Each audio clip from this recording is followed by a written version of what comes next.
Okay, good morning friends.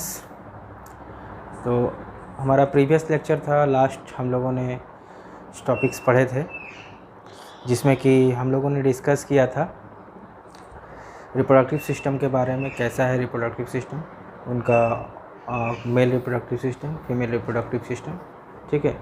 ये सारे के बारे में हम लोगों ने डिस्कस किया था, ठीक है। हमारा जो लास्ट लेक्चर था वो हम लोगों ने डिस्कस किया था oogenesis के बारे में, ठीक है। हम लोगों ने गैमेटोजेनेसिस देखा, हम लोगों ने स्पर्मेटोजेनेसिस देखा, और जो लास्ट हम लोगों ने ख़त्म किया था oogenesis। आज हम लोग देखेंगे मेंस्ट्रुएशन, यानी कि मेंस्ट्रुअल साइकिल बोलते हैं। ये फीमेल में है जो जनरली स्टार्ट होता है, ठीक है। ऑल फीमेल्स, जितने भी फीमेल्स हैं, ठीक है, जितने भी मैमल फीमेल्स हैं, उसमें मेंस्ट्रुअल साइकिल होता है। क्या होता है, कैसे ये वर्क करता है, इसका फंक्शन क्या है, ठीक है, ये सारे के बारे में हम लोग डिस्कस करेंगे इस चैप्टर में, ठीक है। तो शुरू करते हैं। देखिए, ये जो है ये रिप्रोडक्टिव साइकिल होता है इन द फीमेल प्राइमेट, ठीक है। फीमेल प्राइमेट की अगर मैं बात करूँ तो ये फीमेल प्राइमेट जो है वो रिप्रोडक्टिव साइकिल है, जिसको हम लोग बोलते हैं मेंस्ट्रुअल साइकिल। इसको हम साइकिल इसलिए बोलते हैं क्योंकि ये साइक्लिक प्रोसेस है, मतलब लगातार ये चलते रहता है, ठीक है। जब फीमेल मेंस्ट्रुअल साइकिल तब स्टार्ट होता है जब प्यूबर्टी स्टेज आता है।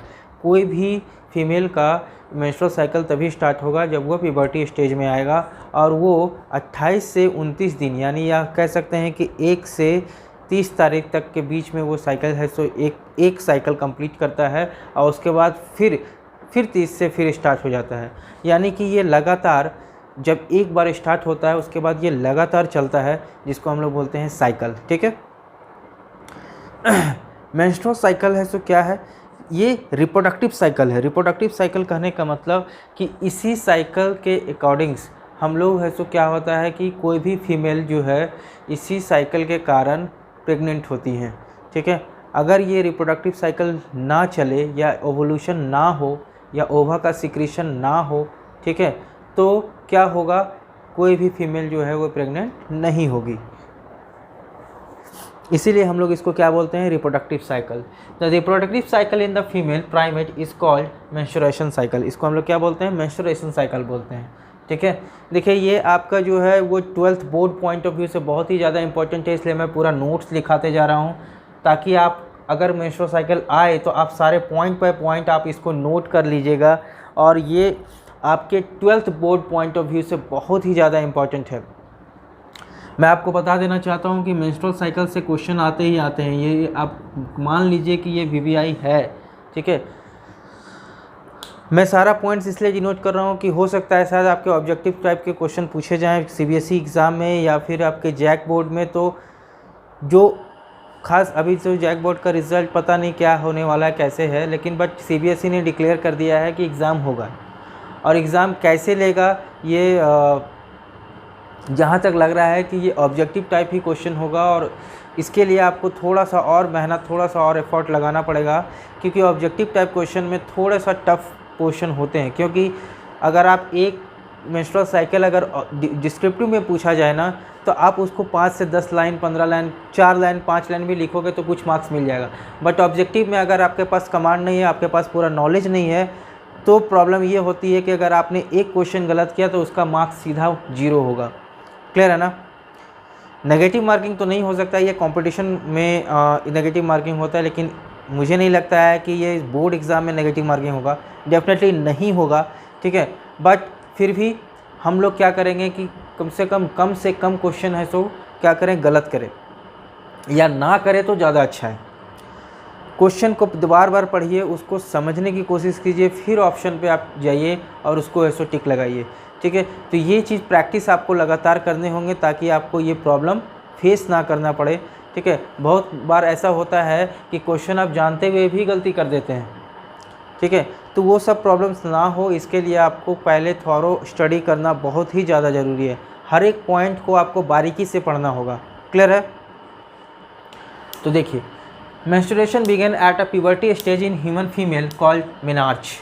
मीनार्च एक ऐसा वर्ड है, ये एक ऐसा फिनोमिनन है, या हम कह सकते हैं घटना। फिनोमिनन का मतलब होता है घटना।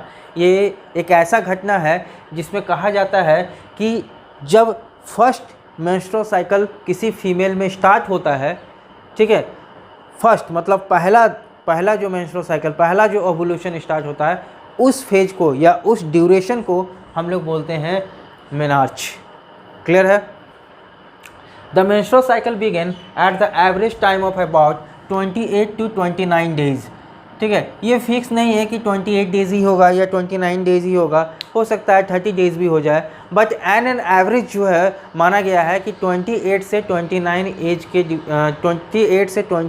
डेज में एक ओवुलेशन कंप्लीट होता है, यानी कि एक मेंस्ट्रुअल साइकिल पूरा होने में 28 से 29 डेज लगता है। ठीक है, and after this next cycle again start, मतलब एक साइकिल पूरा होने के बाद तुरंत वो नेक्स्ट साइकिल में वो चला जाता है, वो नेक्स्ट साइकिल स्टार्ट हो जाता है। ठीक है, अब आपको मैंने बताया था फीमेल रिप्रोडक्टिव सिस्टम में कि दो ओवरी रहते हैं, एक लेफ्ट साइड ओवरी रहता है और एक राइट साइड ओवरी रहता है। ठीक है, तो एक मेंस्ट्रुअल साइकिल में सिर्फ एक ही साइड से एक ओवा का सिक्रीशन होगा। ऐसा नहीं है कि एक मेंस्ट्रुअल साइकिल में दोनों साइड से होगा, वो नहीं होगा। एक बार सपोज मान लीजिए कि अगर कोई फीमेल है, उनका लेफ़्ट साइड से ओवा का सिक्रीशन हुआ है, ठीक है, एक मेंस्ट्रुअल साइकिल में, तो जब दूसरा मेंस्ट्रुअल साइकिल स्टार्ट होगा तो वो राइट वाले से निकलेगा ओवा। ठीक है, तो ये समझना होगा। ठीक है, तो इसका मतलब ये हुआ कि इसका कंक्लूज़न ये हुआ कि एक मेंस्ट्रुअल साइकिल में ठीक है, जो मिडिल एज होता है, मिडिल एज मतलब 14 डेज का जो एज होगा, ठीक है, 20 एज का 14 होगा ना मिडिल एज, तो मिडिल एज में सिर्फ एक ओवा है, सो क्या होता है वहाँ से निकलता है। ठीक है, during menstruation breakdown of endometrial wall lining of the uterus and blood vessels which forms liquid that comes through out the vagina.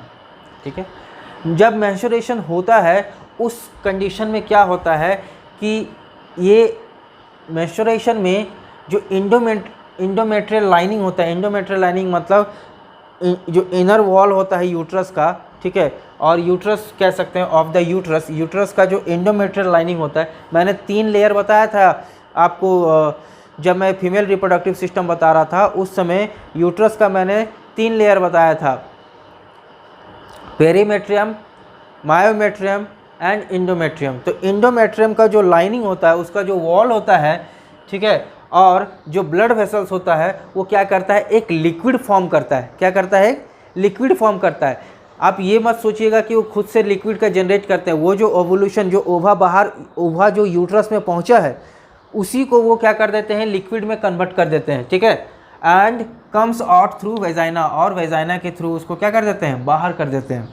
ठीक है, तो थोड़ा सा इसको समझिएगा कि सबसे पहले होता क्या है कि जब ओवा सिक्रीट हुआ, बाहर निकला, तो वो फैलोपियन ट्यूब से मूव करता, वो कहाँ चला गया, यूट्रस में चला गया, और यूट्रस में जो है वो क्या होता है, रप्चर करता है, टूटता है। क्लियर है ना? जब वो रप्चर करता है, टूटता है, तो वो लिक्विड फॉर्म में चेंज होता है by the help of endometrial wall of uterus and blood vessels. इसके मदद से वो क्या करता है, रप्चर करता है, लिक्विड का फॉर्मेशन होता है, और उसके बाद वो वजाइना के थ्रू बाहर निकल जाता है। ठीक है, मेंस्ट्रुअल फेज यानी कि जो मेंस्ट्रुअल साइकिल का जो दौर है, उसका जो फेज है, ठीक है, उसको हम लोग बोलते हैं फॉलिकुलर फेज। उसको हम लोग क्या बोलते हैं, फॉलिकुलर फेज बोलते हैं। ठीक है, ड्यूरिंग दिस फेज, इस फेज में प्राइमरी फॉलिकल, हम लोगों ने वहाँ पर डिस्कस किया था primary follicle, secondary follicle and tertiary follicle, है ना, जो बाद में ग्राफियन फॉलिकल के रूप में मैच्योर होकर के बना था। हम फिर से वहाँ पर आ रहे हैं, वहीं पर डिस्कस हो रही है हमारी कि this phase primary follicle change into developing follicle, उसको हम लोग वो चेंज हो जाता है, किसमें, डेवलपिंग फॉलिकल में चेंज होता है। During this phase the endometrium regenerate, जो हमारा इंडोमेट्रियम का वॉल है, जो डीजनरेट किया था जो लिक्विड के फॉर्मेशन में, वो फिर से क्या होता है, रीजनरेट कर जाता है। ठीक है, this change is in ovary and uterus during ovarian hormone and pituitary gland. और ये जो बदलाव है, ये जो चेंजेस आ रहे हैं हमारे यूट्रस में और ओवेरियन में, ठीक है, वो बदलाव हार्मोन और पिट्यूटरी ग्लैंड की वजह से आ रहे हैं। तो कौन कौन से हार्मोन और पिट्यूटरी ग्लैंड में से कौन कौन से हार्मोन रिस्पॉन्सिबल है, इसके बारे में हम लोग डिस्कस करते हैं। The secretion of LH and FSH hormone, ये LH और FSH हार्मोन जो है, आप जान रहे हो बच्चों, ये LH और FSH हार्मोन जो है ये क्या है, हमारा पिट्यूटरी ग्लैंड का हार्मोन है ना। ये क्या है, पिट्यूटरी ग्लैंड का हार्मोन है जो क्या करता है, help in development of follicles. ठीक है, जो फॉलिकल्स के डेवलपमेंट में, फॉलिकल्स का डेवलपमेंट कहने का मतलब है कि वो प्राइमरी फॉलिकल से डेवलप करके क्या बनाएगा, सेकेंडरी फॉलिकल, सेकेंडरी फॉलिकल से डेवलप करके वो क्या बनाएगा, tertiary follicle, and after and last tertiary follicle जो है वो पूरी तरह से मैच्योर होगा और फॉर्मेशन करेगा ग्राफियन फॉलिकल का। इज इट क्लियर और नॉट। तो डेवलपमेंट ऑफ फॉलिकल्स यानी कि ग्राफियन फॉलिकल का डेवलपमेंट करेगा और सिक्रीट करेगा एस्ट्रोजन हार्मोन। क्या सिक्रीट करेगा, एस्ट्रोजन हार्मोन सिक्रीट करेगा। ठीक है, क्लियर है यहाँ तक। The level of LH and FSH hormone जो है, LH और FSH हार्मोन जो है वो पीक लेवल पे जब 14 डेज मिडिल स्टेज में हो जाता है, उस समय वो काफ़ी तेज़ी से है सो क्या होता है, बाहर निकलता है पिट्यूटरी ग्लैंड से। ठीक है, वो पीक लेवल पे होता है, एकदम पीक लेवल पे होता है। और कब, जब middle age of menstrual cycle, यानी कि जब मिडिल एज यानी कि 14 डेज में जब होता है मेंस्ट्रुअल साइकिल का, उस समय LH और FSH हार्मोन जो है बहुत तेज़ी से और बहुत जल्दी निकलता है। ठीक है, पिट्यूटरी ग्लैंड से। And this helps release of ओवा फ्रॉम ग्राफियन फॉलिकल। देखिए अभी मैंने बताया था ग्राफियन फॉलिकल के बारे में, हम लोगों ने डिस्कस किया था कि ग्राफियन फॉलिकल जो है प्राइमरी फॉलिकल, सेकेंडरी फॉलिकल और टर्सरी फॉलिकल जब मैच्योर होता है, धीरे धीरे जब डेवलपमेंट होता है, ठीक है, तो वो क्या करता है कि ग्राफियन फॉलिकल बना रहता है, उसी के अंदर ओवा रहता है। और जब LH और FSH हार्मोन जो है वो रिलीज़ करता है, जब बहुत ज़्यादा निकलता है, तो ग्राफियन फॉलिकल से रप्चर करके ओवा जो है वो क्या हो जाता है, बाहर निकल जाता है, जो लिक्विड के फॉर्म में होता है। ठीक है, and this process is called ovulation. और उसी प्रोसेस को हम लोग क्या बोलते हैं, ओवुलेशन बोलते हैं। आई थिंक यहाँ तक आपको दिक्कत नहीं होनी चाहिए। ठीक है, इसके आगे अभी और है मेंस्ट्रुअल साइकिल में, क्लियर, तो देखते हैं। तो उस फेज में क्या होता है कि during this phase the remaining part of the Graafian follicle, जो ग्राफियन फॉलिकल से रप्चर कर करके ओवा जो निकला था, तो जो उसका ग्राफियन फॉलिकल जो रप्चर किया हुआ जो रिमेनिंग पार्ट है वो बदल जाता है कॉर्पस ल्यूटियम में। किस में कन्वर्ट हो जाता है, कॉर्पस ल्यूटियम में कन्वर्ट हो जाता है। And then after corpus luteum secrete a ovarian hormone, और उसके बाद क्या करता है, एक ओवेरियन हार्मोन निकालता है, रिलीज़ करता है, जिसको हम लोग बोलते हैं प्रोजेस्टेरोन हार्मोन। क्या बोलते हैं उसको, प्रोजेस्टेरोन हार्मोन बोलते हैं। ठीक है, जो क्या करता है, इंडोमेट्रियम का जो वॉल है, अंदर का जो यूट्रस का वॉल है, ठीक है, उसको रीजनरेट करता है। ठीक है, या हम कह सकते हैं which maintain the level of endometrium for implantation of fertilised ova. ठीक है, या हम कह सकते हैं कि जैसे ही आप जब कॉर्पस ल्यूटियम आता है, कॉर्पस ल्यूटियम जो है वो क्या करता है कि ओवेरियन हार्मोन निकालता है, जिसको हम लोग बोलते हैं, क्या बोलते हैं, प्रोजेस्टेरोन बोलते हैं। प्रोजेस्टेरोन जो है वो क्या करता है, एंडोमेट्रियम वॉल को रिपेयर करता है, रीजनरेट करता है। ठीक है, और एस्ट्रोजन हार्मोन भी होता है जो कि वो भी रिस्पॉन्सिबल होता है। क्लियर, तो दोनों मिलकर के क्या करते हैं, कॉर्पस ल्यूटियम को रीजनरेट करते हैं, और साथ ही साथ क्या करते हैं कि जो फर्टिलाइज्ड ओवा है, सपोज मान लीजिए वो तो अनफर्टिलाइज्ड था, बट जो फर्टिलाइज्ड ओवा है उसको इम्प्लांटेशन में, ठीक है, इंडोमेट्रियम वॉल जो है वो इम्प्लांटेशन में उसको क्या करता है, हेल्प करता है। और जैसे ही वो फर्टिलाइज ओवा इम्प्लांट हो जाता है तो उसको हम लोग बोलेंगे वो फीमेल जो है वो प्रेगनेंसी कंसीव कर ली है। ठीक है, आफ्टर प्रेगनेंसी, जब प्रेगनेंसी के बाद क्या होता है कि जैसे ही वो प्रेग्नेंट हो गई तो उनका जो मेंस्ट्रुअल फ्लो है, यानी पर मंथ का जो मेंस्ट्रुअल साइकिल है वो क्या हो जाता है, स्टॉप हो जाता है, जब तक कि चाइल्ड का बर्थ ना हो। ठीक है, जो ओवा है वो अगर does not fertilise, if the ova does not fertilise the corpus luteum degenerate and comes out from vagina. ठीक है, अगर सपोज मान लीजिए कि वो ओवा है सो वहाँ पहुँचा और वो फर्टिलाइज नहीं है, ठीक है, क्योंकि फर्टिलाइजेशन तो फैलोपियन ट्यूब में होना था, अगर फैलोपियन ट्यूब में स्पर्म नहीं पहुंचा तो अनफर्टिलाइज्ड हो गया। अगर अनफर्टिलाइज्ड है तो वो है सो मूव करता हुआ कहाँ चला जाएगा, इंडोमेट्रियम वॉल में, यूट्रस का, और जब यूट्रस का इंडोमेट्रियम वॉल में जाएगा तो जो कॉर्पस ल्यूटियम बना था, ठीक है, वो क्या होगा, डीजनरेट कर जाएगा। वो क्या हो जाएगा, डीजनरेट कर जाएगा, क्योंकि इम्प्लांटेशन तो होगा नहीं। जब इम्प्लांटेशन नहीं होगा तो वो डिजनरेट करेगा और वेजाइना के थ्रू वो क्या हो जाएगा, बाहर निकल जाएगा। ठीक है। The human female the menstruation flow closed at the age of 50 year. देखिए ये कहा नहीं जा सकता है कि 100% 50 ईयर में ही होगा, लेकिन 50 से ज़्यादा नहीं हो सकता है, 50 से कम हो सकता है, किसी का 40 में हो सकता है, किसी का 45 में हो सकता है, किसी का 48 में हो सकता है। ठीक है, बट कुछ एक्सेप्शनल भी हैं, उसको हम अभी इग्नोर करेंगे। तो 50 हम एक एवरेज, ऑन एन एवरेज मानते हैं कि 50 ईयर में जो है वो मेंस्ट्रुअल साइकिल फीमेल का क्लोज हो जाता है। अगर क्लोज हो गया, ठीक है, तो उस फेज को उस घटना को हम लोग बोलेंगे मेनोपॉज। वो लाइफ टाइम के लिए बंद हो जाता है। क्यों ऐसा होता है? एक मेल का जो स्पर्म है वो लाइफ टाइम तक चलता है, रहता है, भले वो एक्टिव हो चाहे नहीं हो, इट डजंट मैटर, बट वो लाइफ टाइम तक जो है वो स्पर्म का फॉर्मेशन कर सकता है। लेकिन एक फीमेल जो है वो अपने लाइफ टाइम तक जो है वो ओवा का फॉर्मेशन नहीं कर सकते हैं। इसके पीछे रीज़न ये है कि जो ओवा है वो क्या था, हम लोगों ने पहले ही देखा था कि ओवा जो 60,000 से 80,000 तक ही हमारा बना हुआ रहता है। ठीक है, बाकी जितना ओवा बनता है वो सारा क्या हो जाता है, डिजनरेट हो जाता है। क्लियर है ना? तो ये था हमारा मेंस्ट्रुअल साइकिल। नेक्स्ट जो है वो हम लोग देखेंगे फर्टिलाइजेशन एंड इम्प्लांटेशन, जो इसके बाद आता है। ठीक है, okay then, thank you everyone.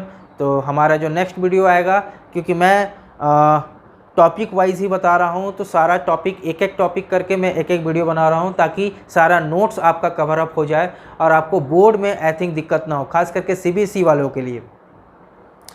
ठीक है, और साथ ही साथ आपका नीट का भी प्रिपरेशन होगा, जो करंट ईयर में या जो पहले से तैयारी कर रहे हैं उन लोग के लिए भी ये बहुत ज़्यादा बेनिफिशियल है। तो आपको अगर ये वीडियो अच्छा लगा हो तो प्लीज़ लाइक एंड सब्सक्राइब करना ना भूलें और बेल आइकन ज़रूर दबा दें, ताकि आपको लगातार नोटिफिकेशन मिलता रहे। Okay then, thank you everyone.